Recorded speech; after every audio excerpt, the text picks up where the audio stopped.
Shishimara's Divine Grace, founder of ISKCON by Charanarvanda Bhaktivedanta Swami Śrīla Prabhupāda Ki, Grantaraj Srimad Bhāgavatam Ki, their most merciful Lordship Shri Kunja Bihari Ki, Shri Jagannath, Shri Baladev Mani Subhadra Ki, Shri Nathaji, Shri Balagopal Ki, Shri Gauritai Ki, Nitai Gaur Premanand. All glories to the assembled devotees. All glories to the assembled devotees. All glories to the assembled devotees. All glories to the Lord's feet of Shri Guru Ji Gauranga. Om Namo Bhagavate Vasudevaya. Om Namo Bhagavate Vasudevaya. Om Namo Bhagavate Vasudevaya. Om Namo Bhagavate Vasudevaya. Narayanam Namaskritya Naram Chaiva Narottamam Devam Saraswatim Vyasam Tato Jayam Dhirahe Nasta Praishu Bhadreshu Nityam Bhagavata Sevaya Bhagavati Uttama-shloke Bhaktir Bhagavati Naistiki. Reading from Srimad Bhāgavatam, Canto 1, Chapter 15, entitled The Pandavas Retire Timely, verse 32. Nisamya Bhagavan Margam Nisamya Bhagavan Margam Samstam Yadu Kulasya Cha Samstam Yadu Kulasya Cha Swapataya Matim Chakre Swapataya Matim Chakre Nibritatma Yudhiṣṭhira Nibritatma Yudhiṣṭhira Nisamya Bhagavan Margam Nisamya Bhagavan Margam Samstam Yarukalasya Samstam Yarukalasya Swapataya Matim Chakre Swapataya Matim Chakre Nibritatma Yudhiṣṭhira Nibritatma Yudhiṣṭhira. Please chant. Nisamya Bhagavan Margam Nisamya Bhagavan Margam Samstam Yadu Kulasya Cha Samstam Yarukalasya Cha Swapataya Matim Chakre Swapataya Matim Chakre Nibritatma Yudhiṣṭhira Nisamya Bhagavan Margam Nisamya Bhagavan Margam Samstam Yarukalasya Cha Swapataya Matim Chakre Nibritatma Yudhiṣṭhira Nisamya Bhagavan Margam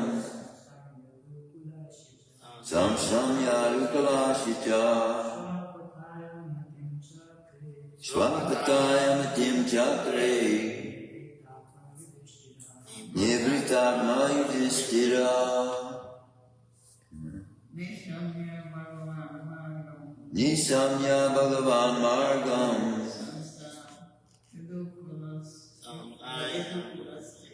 Samstam Yarukalasya Cha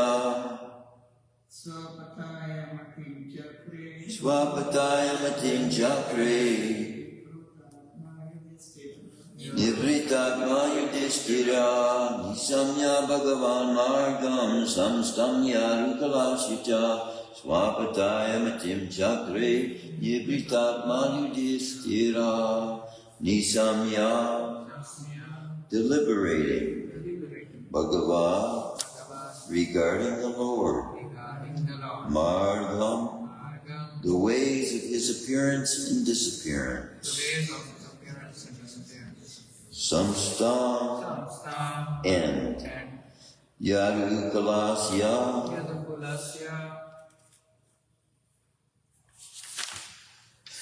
of the dynasty of King Yadu. Cha also. Sva the abode of the Lord. Pataya on the way up. Matim desire. Chakre gave attention. Nibrita Atma lonely and alone. Yudhiṣṭhira King Yudhiṣṭhira. Translation and purport by His Divine Grace Abhai Charanavinda Bhakti. Bhaktivedanta Swami Śrīla Prabhupāda. Upon hearing of Lord Krishna's returning to his abode, and upon understanding the end of the Yadu dynasty's earthly manifestation, Mahārāja Yudhiṣṭhira decided to go back home, back to Godhead. Please repeat. Upon hearing of Lord Krishna's returning to his abode, and upon understanding the end of the Yadu dynasty's earthly manifestation, understanding the Yadu and of Yadu dynasty's earthly manifestation, Mahārāja Yudhiṣṭhira decided to go back home, back to Godhead. Upon hearing of Lord Krishna's returning to his abode, and upon understanding the end of the Yadu dynasty's earthly manifestation, Mahārāja Yudhiṣṭhira decided to go back home, back to Godhead. Purport by His Divine Grace, Mahārāja Bhaktivedanta Swami Śrīla Prabhupāda. Mahārāja Yudhiṣṭhira also turned his attention to the instructions of the Bhagavad Gita. After hearing about the Lord's departure from the vision of earthly people, he began to deliberate on the Lord's way of appearance and departure. The mission of the Lord's appearance and disappearance in the mortal universe is completely dependent on his supreme will. He's not forced to appear or disappear by any superior energy, as the living beings appear and disappear, being forced by the laws of nature. Whenever the Lord likes, he can appear himself from anywhere and everywhere, without disturbing his appearance and disappearance in any other place. He's like the sun. Sun appears and disappears on its own accord at any place, without disturbing its presence in other places. The sun appears in the morning in India without disappearing from the Western Hemisphere. The sun is present everywhere and anywhere all over the solar system. But it so appears that in a particular place the sun appears in the morning and also disappears at some fixed time in the evening. The time limitation, even of the sun, is of no concern. And so to speak of the Supreme Lord, who is the creator and controller of the sun. Therefore, in the Bhagavad Gita, it is stated that anyone who factually understands the transcendental appearance and disappearance of the Lord by his inconceivable energy becomes liberated from the laws of birth and death and is placed in the eternal spiritual sky where the Vaikuntha planets are. There such liberated persons can eternally live without pangs of birth, death, old age, and disease. In the spiritual sky, the Lord and those who are eternally engaged in the transcendental loving service of the Lord are all eternally young, because there is no old age and disease, and there is no death. Because there is no death, there is no birth. It is concluded, therefore, that simply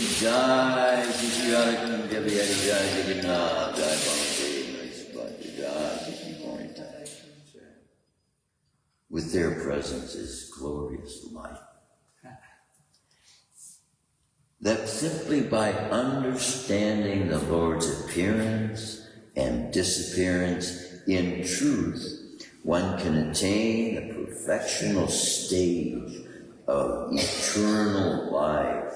Therefore, Mahārāja Yudhiṣṭhira also began to consider going back to Godhead. The Lord appears on the earth or any other mortal planet, along with his associates who live with him. eternally. And the members of the Yadu family who were engaged in supplementing the pastimes of the Lord are no other than his eternal associates. And also, Mahārāja Yudhiṣṭhira and his brothers and mother, etc., since the appearance and disappearance of the Lord and his eternal associates are transcendental. One should not be bewildered by the external features of appearance and disappearance. Om Gyanantamanandasya Gyanantana Shalakaya Chakshursurimilitamena Tasmai Shri Gurave Namah. Such a secret being revealed here about the devotees of the Supreme Person, and is being stated in this verse that Yudhiṣṭhira also, just as he had heard that Krishna had left already, he has set his mind himself to also leave. And then at the end of the purport, Śrīla Prabhupāda is giving by also remembering that these purports are Śrīla Prabhupāda's own realizations that he has himself got from the verse, telling us that there is a stage of development in the soul at the end of life when he develops this love for Krishna, that he is making the choice in his heart, that Krishna gives the devotee the ability to make the choice to choose as well. As Krishna says in the Bhagavad Gita, he is the ability in man. And by that we know that everything we have the ability to do in this life as well is given to us by that presence of Krishna within us. I was realizing the other day, because from what I've heard from the devotees that I've asked this question as to whether the soul in the spiritual world has super soul. And everyone is telling me, no, Krishna is everywhere there. And then, realizing this in prayer, I'm asking Krishna to give me understanding about this. Because see, as in times past, when Krishna was approached in prayer, asking for a child that would be like him, Krishna looked everywhere, couldn't find anyone like him. So he became the child himself. He entered into the womb of the wife and manifested himself. I believe that was Kapila Deva, if I'm not mistaken. But it may be another incarnation of Krishna. But see, in our requests to Krishna, sometimes not realizing how powerful Krishna will manifest these requests that we have made.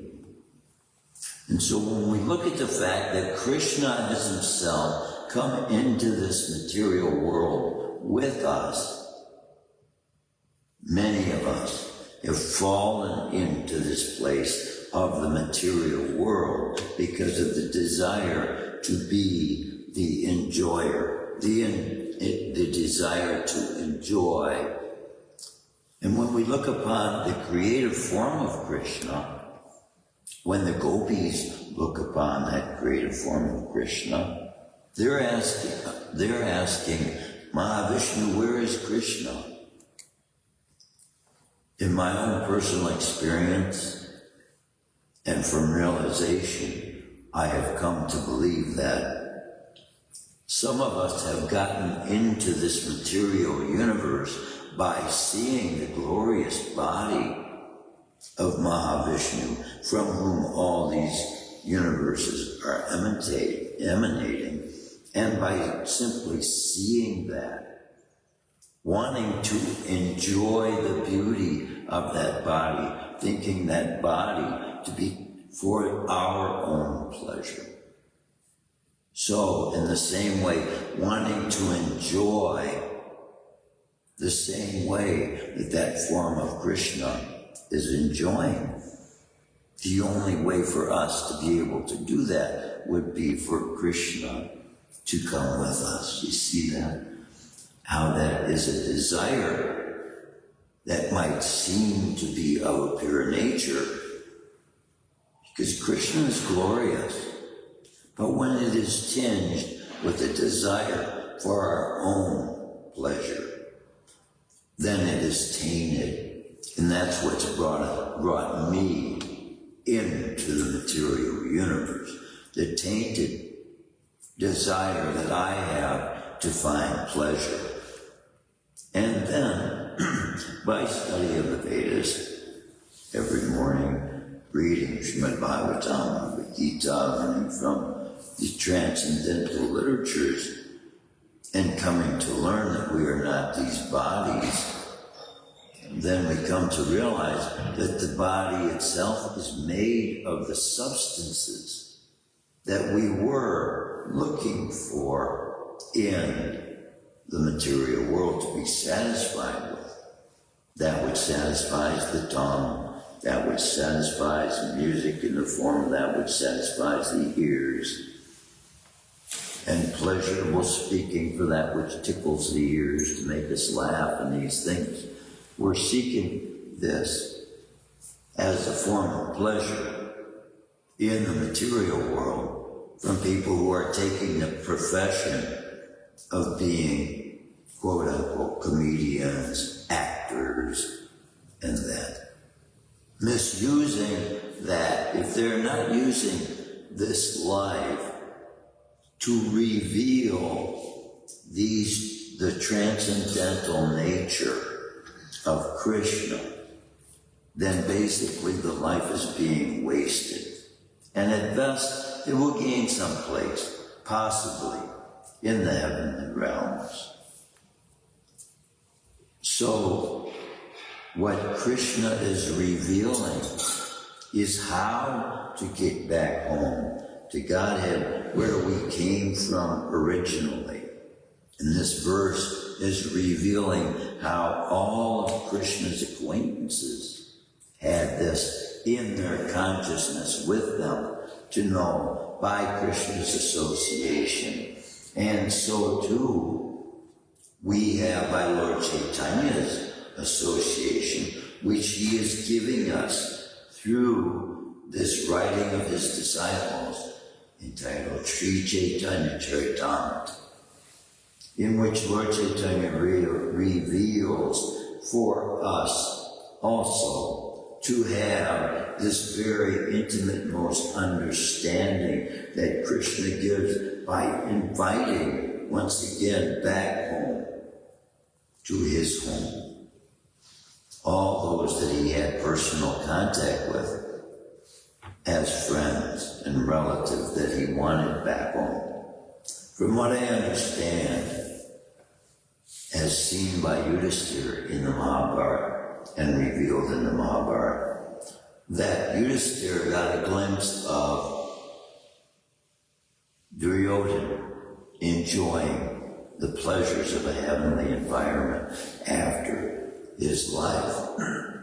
Excuse me. Sorry, my mouth is a bit dry. I'm cooking in the kitchen.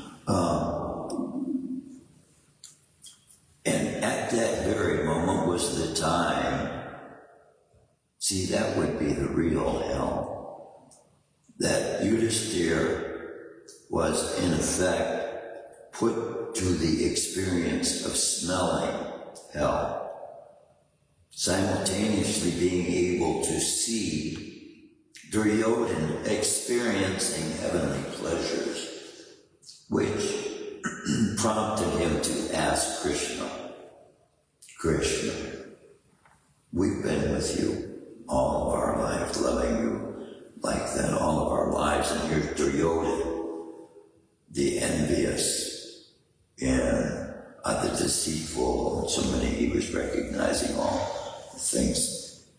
But, see, make the comparison. Where Duryodhana was being seen in the heavenly planets compared to where now we're seeing in this verse that Yudhiṣṭhira and all the Pandavas are going with Kṛṣṇa back home, back to Godhead, as described the eternal dwelling. So yeah, Duryodhana may get the pleasures of the heavenly planets. But we know from there, because those bodies are created for the pleasures of those who gain entrance onto those upper levels of the universe, because they are gained for pleasures, then they are not in a position to be able to perform what might be here considered an austerity of chanting constantly, or chanting 16 rounds a day, or taking only Krishna Prasada. They're taking the Soma Ras.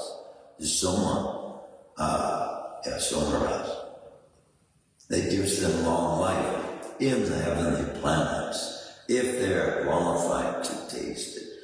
And from what I've read, not even everyone in the heavenly planets has the ability to drink the heavenly nectar called Somaras. But those who are going with Kṛṣṇa, which the devotees are going with Kṛṣṇa, crossed my mind today, because see, here's an example of how a prayer you may have prayed 10 years ago for something, and felt you got the answer to that question, right? And then 10 years later, you get an answer that's even greater than the answer you were able to understand the means of applying that. So just like that, my prayer is constantly, when we have new guests coming, I'm constantly praying to Krishna how to find words, and to ask Goddess Lakshmi to place the words on my tongue, that they might be able to find Krishna consciousness, something that they might consider, right, as a lifestyle. So as we are doing that in our daily lives, our experience with Krishna develops. And so yesterday, while I was chanting Gayatri, suddenly, while I was chanting Gayatri, the thought comes across in my mind, is there any reason why Christ would object to us dancing with God? Or could Christ object to us singing God's names for God? And I would pose the challenge to any Christian to pray and ask God whether this praying that we are doing to God, to know His presence, to know in our hearts, and have the attitude toward the Supreme Person that we are instructed, all living beings who are developing love for God should develop the consciousness that God is the Supreme Person to develop a friendship with. He can teach us how to become friends with one another and how to tolerate one another's differences. And so that even those that are in legislative places, presently revealing by their interaction with each other that they are not self-realized. Because those who are self-realized realize their purpose for being is to give liberation to every soul they come in contact with by giving knowledge of love of God and what God's purpose is for humanity at large. God's purpose for human beings to take part in. And that is this singing of his holy names, so that we can come to know the nature of the substance we are made of. So that this calling out for God to make his presence known to us, which Christians do, which is what they feel they are doing in their prayers, in making requests to God. But the answer God will give to all of us who seek for that presence of God is that very present realization of God's consciousness being shared with those who are seeking to know God's answers to the questions that God wants human beings to ask. So when we pray, we should be asking for knowledge of God, about God, because knowing, as this verse reveals, simply knowing the way that he leaves, the way that he has come, he does that by choice. I was asked one time to write a paper and give a presentation on who is God.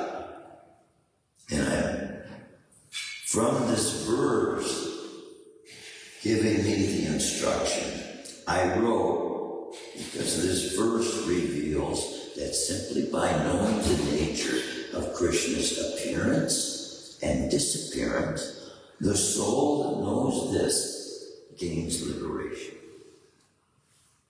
Now, liberation in and of itself is not a great thing, because as I was explaining about the heavenly planets, those who are in the heavenly planets are experiencing a form of liberation, because they are in a state of, in relationship to God, a state of experiencing the benefits that God is giving to them in reward for the acts that they have desired reward for. Remember that, think about that. People who are in the heavenly planets are there to experience the rewards they have desired in their hearts to experience. And so it is the fulfillment of our desires that Krishna is giving us. So that Lord Chaitanya reveals in his Śrīla who, reciting Śrīla would think this to be a prayer that those in the highest forms of government would think to be a prayer that would elevate mankind to its highest state. When we think of ourselves as lower than the straw on the street, humbler than a blade of grass. So, is this what is being preached in colleges, in grade school? This humility is not being taught as that which is something which is elevated. In fact, it is looked at as a weakness. If a leader of a nation goes to another leader of another nation, from American perspective, if they are offering obeisances, then it is believed, because of the development from childhood in the institutions that have been established in the United States, it's not looked at as respect.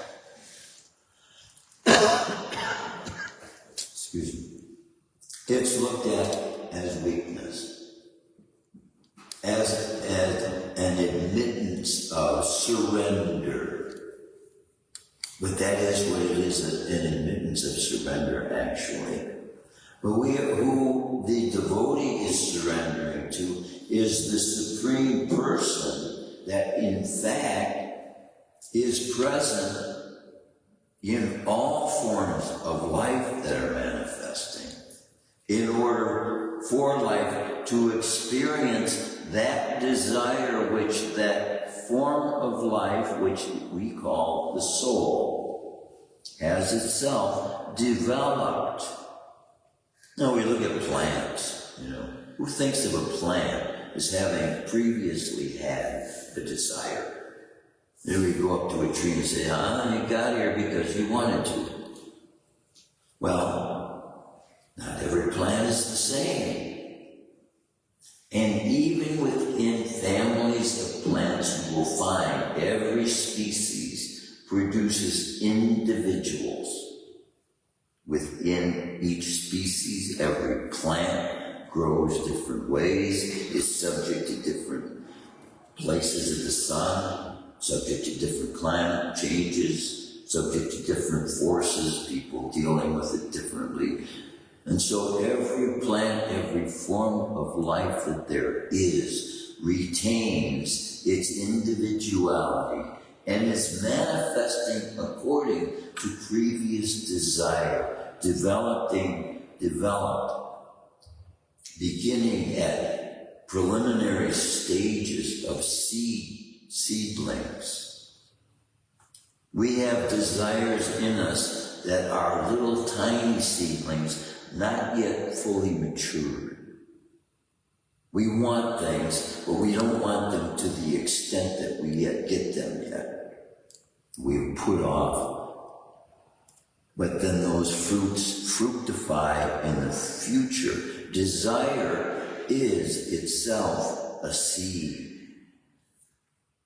And in order for us to experience the result of the seeds, we have to live in an environment that those seeds can grow in to manifest. So if we are manifesting from our heart desires that can only be fulfilled by those things that are in this material world, we will have, in order to experience that, we will have to be put into that set of circumstances, which is why this most glorious I have seen in my life. I've been to a lot of places in the world. Most glorious. If you can find me an institution more glorious than this International Society for Krishna, God consciousness, that gives us the realization of the difference between the temporary situation in the heavenly planets and the glorious, transcendental place obtainable through the process practiced by those taking to heart fully those instructions given by the Supreme Person. When he says, Harinam, Harinam, Harinam, Eva Kevalam, Lord,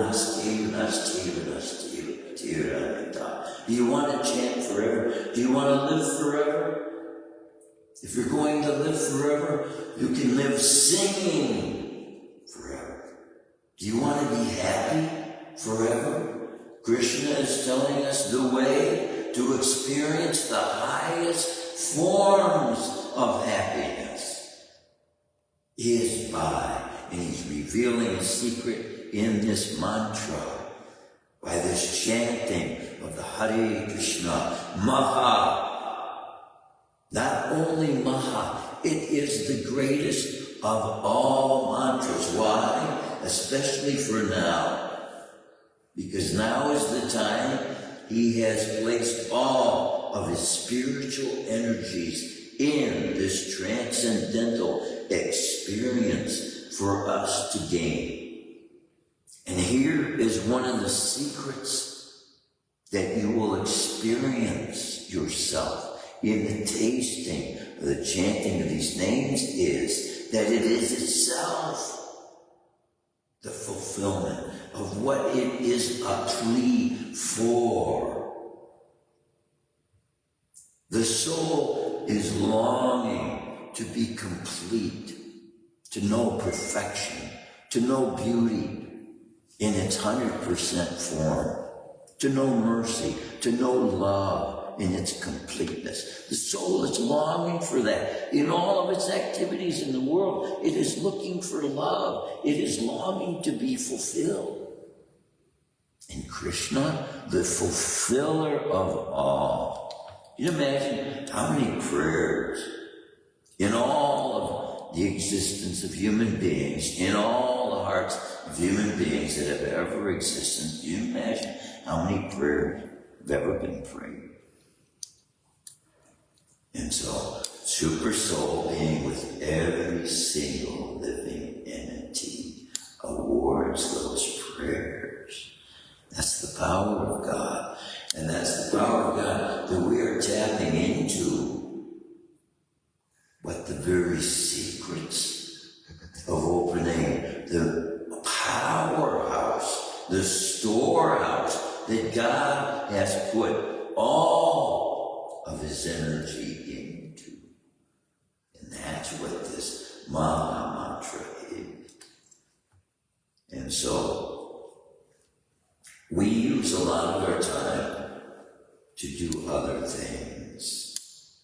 But the most elevated soul in the whole universe,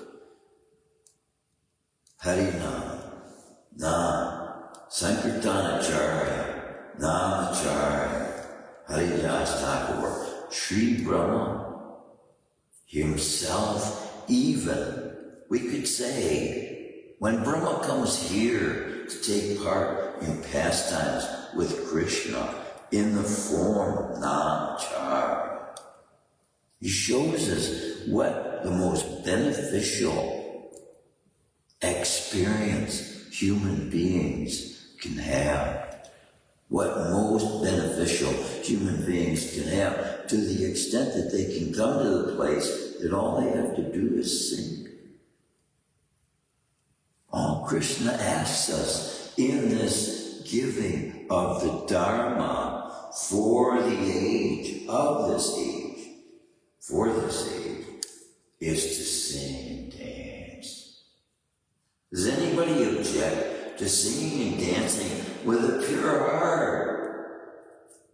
Not with sensual desires to see people singing and dancing like that. No. To experience the presence of God, in God's presence, in God's quarters, in God's home, with God. And with developing that desire every day and taking part in those activities that Krishna himself is saying, we will be able to experience what we are longing for. Then when it comes to the time for us to have completed our work here, when Yudhiṣṭhira is seeing now that Krishna has left the planet, it's time for him also. And as the verse reveals, Yudhiṣṭhira is also setting himself, his mind, his intent is to go back to God. And Krishna has given him the means of understanding how to do that. Similarly with us now. And some of us have full facility. We can simply sit and sing all day long if we choose. Krishna is giving some soul that facility. So if we take full advantage of it, we will gain the experience Krishna promises himself for us to experience. Can anyone think of something higher than absolute pure love coming from the source of love itself? We are connecting with love itself in that form Krishna is manifesting as Sri Chaitanya Mahaprabhu, who is Sri Krishna and divine Sri Radha in the same body. Who has this secret to know? Who has this secret to give to other human beings. Yeah, Christians may have some understanding that there is a supreme consciousness. To know the experience of through prayer, but do they know the intricate details about the fact that love itself, in the form of Srimati Radharani, the feminine energy of God, is such a complete force, energy, appearance, manifestation, person. She is divinity itself, love, manifest as a complete person, because that is the nature of love. But this is lacking. The fullness, the completeness of the feminine form of God's personality is lacking, and in not only lacking, but by me talking of this nature, of the nature of God's personality, is believed by some to be a form of blasphemy. But everything has come from God. Everything has come from God, from inside God's own creative body. So when a man looks about the environment he has created, sometimes with his own hands, he's built a house, he's planted a garden. But he has to realize, to be fully human, he has to be brought to the stage of development to realize how many other millions, how many millions of living entities are responsible for his being able to take part in these activities that will produce fruitive results, without which there will be no fruitive results. And if there is no thankfulness in the hearts of those using the energy that is allowing them to produce results, pretty soon the results can be taken away, be done away with, very easily. The environment we see as powerful as it is, we don't think of it as but a spark of God's own energy. But there are living entities within this universe who see the earth as much smaller than we do, because we're situated on it. Those living entities have gained an environmental experience living on the inside of this universe, which is also made of earth. It's an earth substance probably containing ingredients of soil that we don't even have on this planet, but it's described as earth, the inner lining of the universe.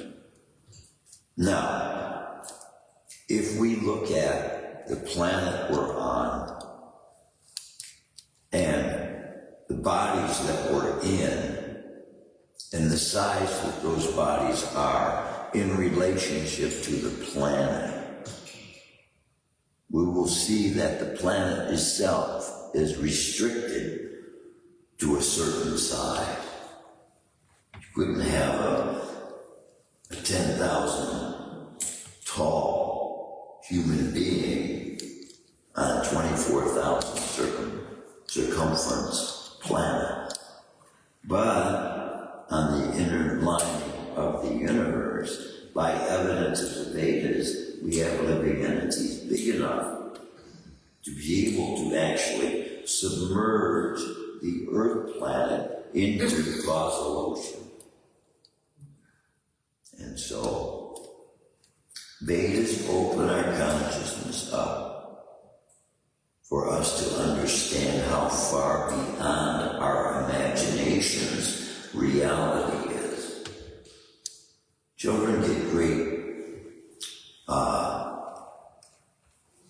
great thoughts from parents who are, by their imaginations, able to create things that no one has seemingly thought of before. We appraise a child with having a great imagination. But if we could see the reality of the universe through the eyes given to Arjuna on the battlefield,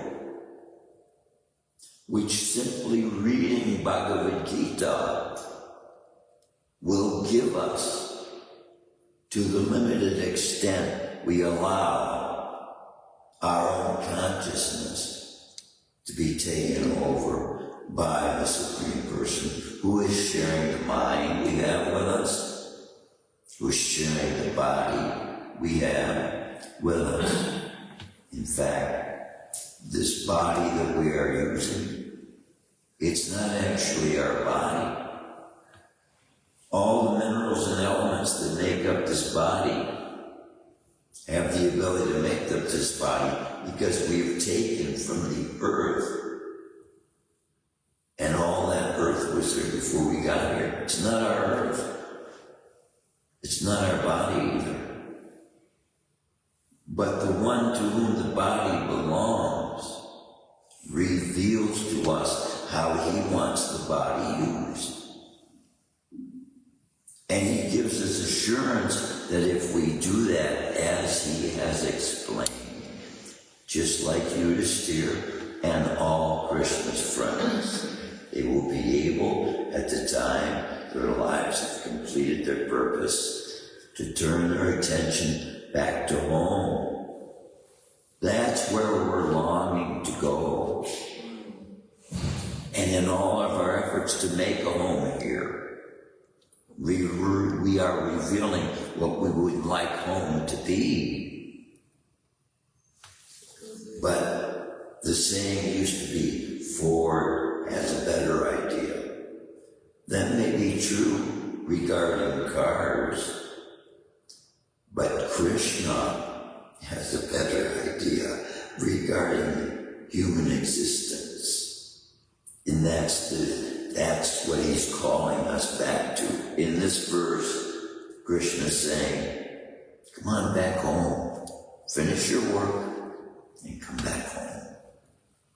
That's where he wants us. He wants us to be with him.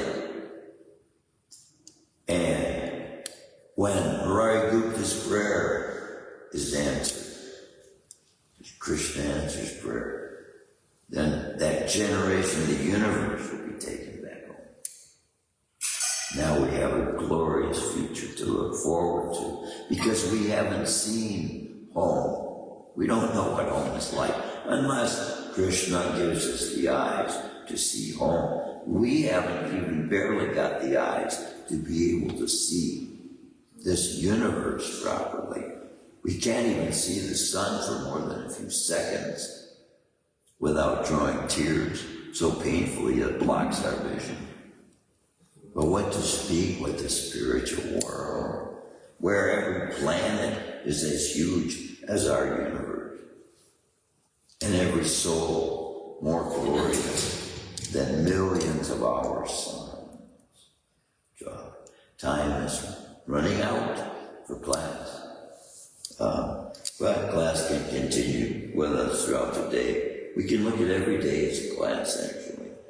It's a learning experience.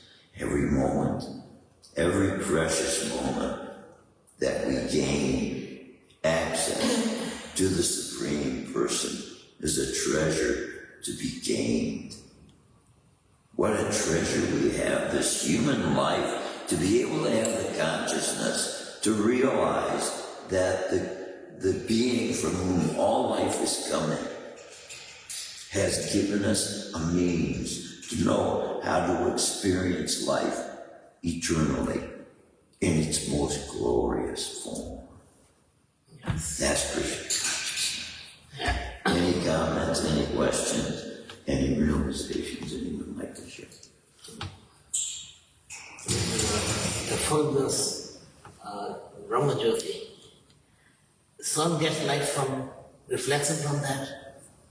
Some are getting light from reflection of that. See, some yogis want to be joined with and make it their aim to join with, as you're saying, the Brahma-jyoti.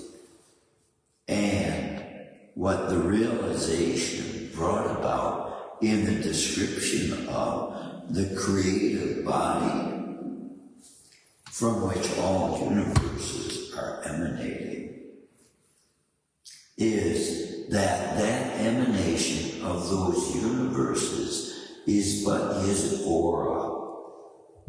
And it is that aura that they are hoping to become one with. And it is the power of that aura that they think is supreme to the person from whom it is emanating. And in many cases, they are not even acknowledging the person from whom the aura is emanating. But this aura that is emanating from the body of God is emanating the universes from that creative body. This may be hard to understand.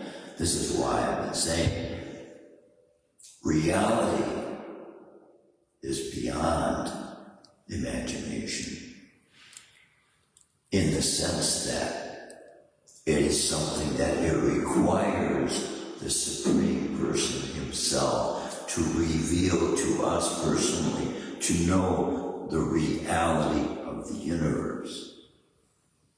And if we request in our hearts to know reality constantly, this is what this searching of Bhāgavatam is. And see, this is why, as we live in truth, we strengthen that which we are, because we are truth. If we live different from that which we are starving the soul of the truth that it is and depends upon for its existence continuous. We've been cut off from that internal environment. Still, we have the quality of being eternal. But we will only know that by realization of that while we are here through the chanting of Hare Krishna, Krishna Krishna, Hare Hare, Hare Rama, Rama Rama, Hare, which puts us in the perspective of the personal feature of the Supreme, which then puts his consciousness as supreme to that which is emanating him, which is his internal potency. And that's what he is directing us to become engaged in when he talks about bhakti. See, bhakti is that divine energy, and it is also Krishna's consciousness. As bhakti is actually that we're tapping into. That's the main bhakti, that's difficult to get it. Yeah, that's what we're getting. Krishna doesn't award it. Yeah. So wonderful question. We have to be stubborn to get it. See, even questions sometimes go easy. Well, why ask about that? That seems like a material thing. But there are people, when we ask questions and we get a good answer, it gives us somebody's solution, because somebody's there, somebody needs to know that. And if we have the answers to everyone we come in contact with, we can help them find. And what Krishna is saying here, the only answers we need to know. How did he come? How did he get here? And how did he leave? And so we develop that consciousness. I want to go where Krishna wants me to be. And that will bring me to where I will be. And then I will wake up one day and say, wow, Krishna put me here. And it was by developed desire. And that can be every day now too. Krishna put us here. Krishna put me here now, where I am right now. And so if I can know that, especially, I should be so happy. I should be the happiest person in the world. One of the happiest people in the world, at least. By being given this privilege of being in contact even with what Srimad Bhāgavatam is giving to humanity at large. This treasure chest of God himself. This is God's own inner thoughts. He's revealing to humankind. This Bhāgavatam is that. Krishna's own, the writing of Krishna's own words is spoken from his heart. God, we are the most fortunate, I have to say. Jai Jai Śrīmad Bhāgavatam ki jai, Śrīla Prabhupāda ki jai, the revealer of the Vedas, Śrīla Prabhupāda ki jai. Hare Krishna.